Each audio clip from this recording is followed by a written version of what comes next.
Bem-vindos ao meu canal no YouTube. Eu sou o professor Leonardo Saraiva, comentando a Constituição Federal de 1988. Estamos no artigo 133 desta nossa série de comentários aos artigos da Constituição. E vamos falar sobre a advocacia privada. A advocacia privada, que está inserida no capítulo 4 das funções essenciais à Justiça, seção 3, e tem redação dada pela Emenda Constitucional número 80 de 2014.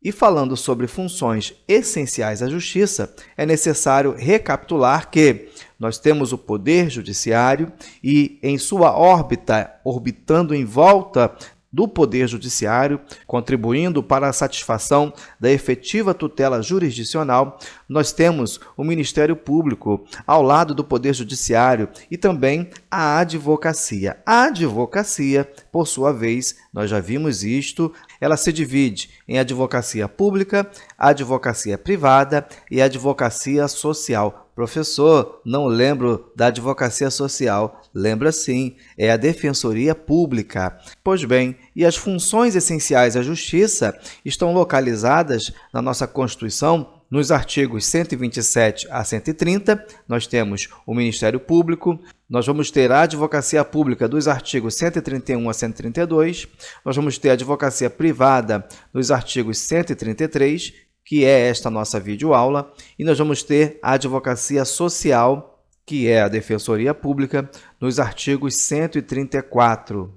Pois bem, e o que diz o artigo 133? Artigo 133 da Constituição diz o seguinte: o advogado é indispensável à administração da justiça, sendo inviolável por seus atos e manifestações no exercício da profissão, nos limites da lei. Interessante artigo da Constituição, porque ele diz que a advocacia é indispensável à administração da justiça. Imagine se as causas fossem levadas ao Poder Judiciário sem conhecimento técnico, científico, sem a habilidade do bom profissional, do bom advogado. Levando-se em conta que a sociedade é formada de diversas pessoas e essas pessoas têm as suas profissões e esses profissionais têm as suas especialidades, como um médico, como um dentista, como um construtor. O advogado, ele é o técnico na ciência do direito. Pois bem, e para que verdadeiramente possa haver o exercício da democracia, da ampla defesa, do contraditório, como nós vimos na aula do artigo 5º, disponível aqui no canal, é necessário sim o profissional desta área específica. Então, o texto diz que o advogado é indispensável à administração da justiça. Preste atenção, porque o texto do artigo 133 ele está dividido em duas partes. A primeira fala que o advogado é indispensável à administração da justiça. E eu trago aqui esse texto importantíssimo, que data de 1995, do professor Roberto, e ele diz o seguinte: o Poder Judiciário necessita, para a sua atuação jurisdicional, de elementos qualificados que traduzam os interesses dos súditos do Estado aos órgãos jurisdicionais. Forma hábil, técnica, científica. São advogados. Sem a presença e atuação desses profissionais do direito, o Poder Judiciário haveria de sentir o baixo nível das discussões, bem como deixariam as contendas judiciais de se fundarem na legislação material e seguirem os ritos impostos pelas normas adjetivas por faltar conhecimento aos jurisdicionados interessados. Pois bem, então, ele é indispensável à administração da justiça.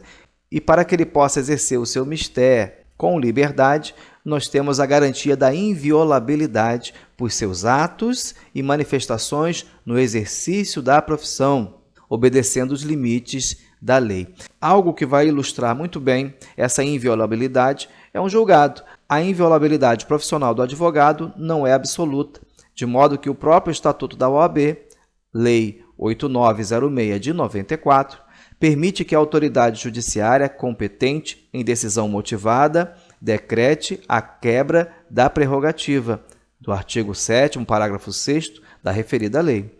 A vedação constante da parte final do referido dispositivo não se estende a clientes do advogado averiguado que estejam sendo formalmente investigados como seus partícipes ou coautores pela prática do mesmo crime que deu causa à quebra da inviolabilidade. Então, o advogado ele é inviolável no exercício do seu mistério, mas essa inviolabilidade ela não é absoluta, assim também como a indispensabilidade. E para isso eu montei um quadro para você.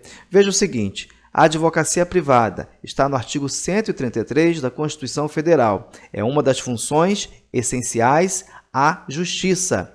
E nós temos a indispensabilidade do advogado. O advogado é indispensável para a administração da boa justiça e também a sua inviolabilidade, que se estende aos seus materiais de trabalho, ao seu escritório, ou seja, no exercício da sua função, vale a prerrogativa da inviolabilidade. Mas, sobre a indispensabilidade, ela não é absoluta. Isso é cobrado em prova. Eu vou deixar alguns exemplos para você. Olha, a indispensabilidade não é absoluta. Veja que a própria Constituição vai trazer o habeas corpus. E para impetrar um habeas corpus, não é necessário advogado. Também temos as demandas dos juizados especiais, cujo valor da causa seja até 20 salários mínimos. Também temos outros exemplos, como no direito do trabalho. E a inviolabilidade? O próprio STF já reconheceu que essa inviolabilidade não abrange erro grosseiro e também não abrange o dolo. Pois bem, desta forma nós temos que a advocacia privada ela é indispensável à administração da justiça. O advogado goza de inviolabilidade no exercício do seu mistério, mas tanto a indispensabilidade quanto a inviolabilidade são relativas, não são absolutas. Está aí alguns exemplos para você. Na próxima aula, vamos falar do artigo 134, vamos falar sobre a Defensoria Pública. Chegamos ao fim. Se você gostou, curta, compartilhe, se inscreva no canal e Deus abençoe você.